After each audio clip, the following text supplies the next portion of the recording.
Mount Macedon has to be the most important set of 19th century gardens anywhere in Australia, and the National Trust has said so.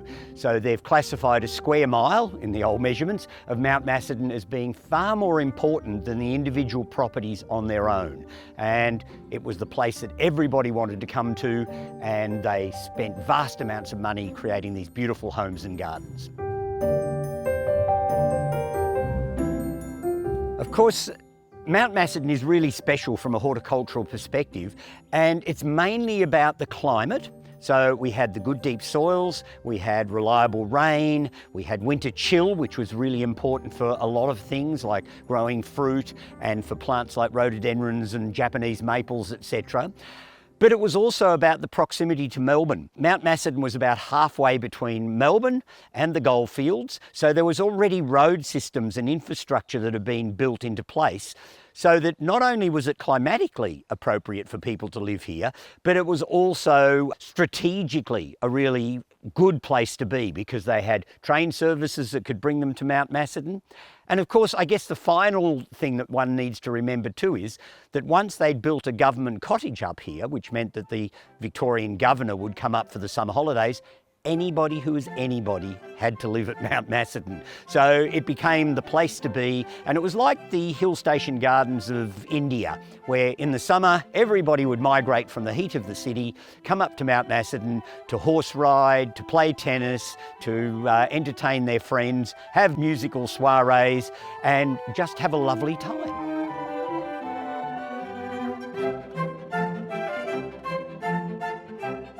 Most of these gardens were set up well before quarantine and other things became an issue in Australia, and so it's become a really important hotspot of botanical diversity. Mount Macedon actually holds its own against most other parts of the world because there was no prohibitions about what you could do.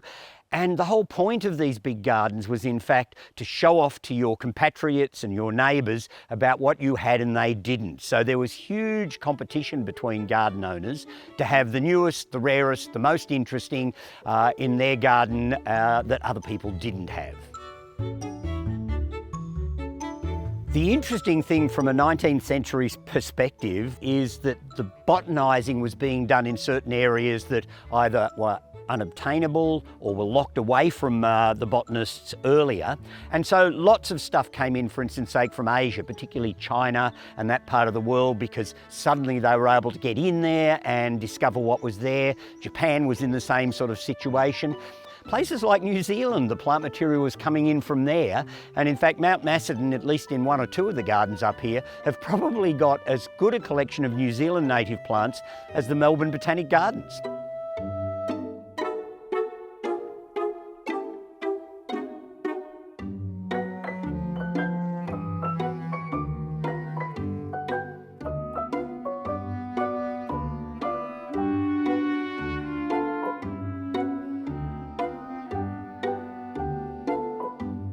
Of course, one of the interesting things about the early settlement on Mount Macedon was that the owners of the gardens were expected to plant a selection of large forest trees because what the government wanted to know was what they were going to replace the native forest with that they had just clear felled to use the timber for building Melbourne and to go up to the goldfields in Bendigo and other areas. They didn't realise the forest would come back.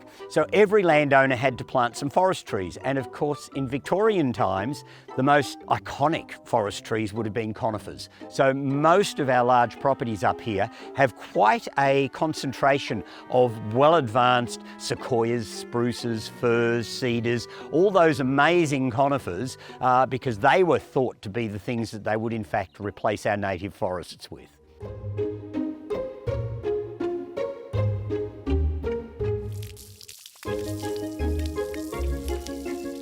The hill station gardens up here, of course, they brought lots of plants in from all over the world, but they also had a nursery industry, actually homegrown, that was supporting people's obsession with their gardens.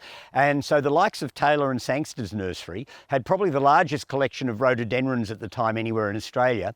And I have visions of Mr. Sangster sitting at his great big desk in his beautiful copperplate writing to all the garden owners and telling them about the latest acquisitions he'd made and suggesting that, of course, their garden should have one.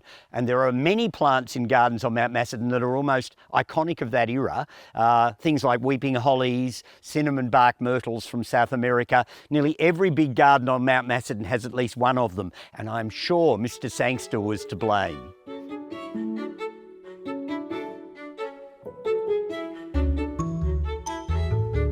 Of course, one of the things that drew people up to this area was the climate and the flora. And of course, we're an area where we've got mountain and alpine ash, so we've got some of the largest growing flowering trees in the world. We've got the giant tree ferns, which people of course adored because they were exotic and they were interesting and different. And there's also other interesting plants that grow here. It's got the only set of the beautiful snow gums that grow on the top of Mount Macedon. And the closest batches of the same tree are hundreds of miles away over in Gippsland. So it was known as a hotspot botanically, and people came here to see these particular plants.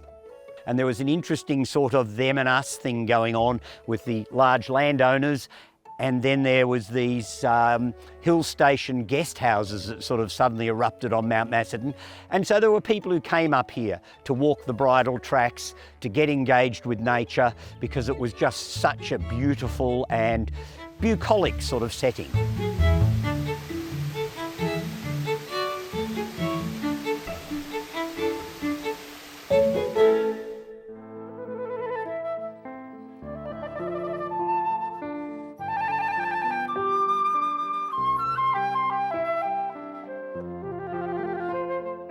There were lots of interesting people who were engaged in this whole introduction thing of plants into gardens at Mount Macedon.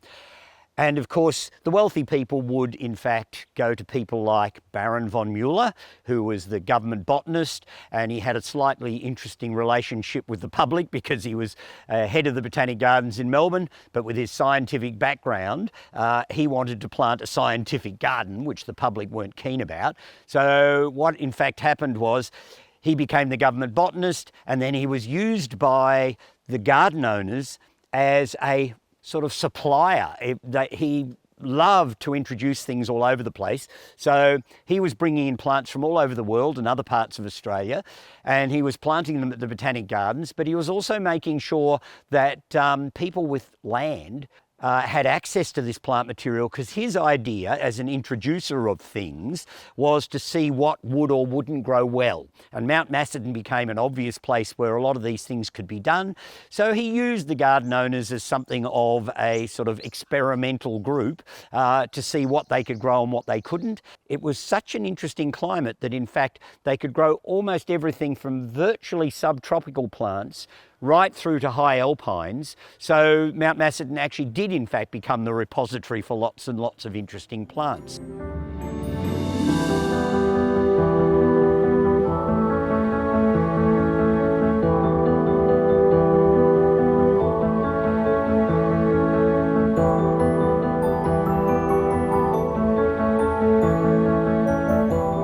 The 19th century gardens up here are unique and really important.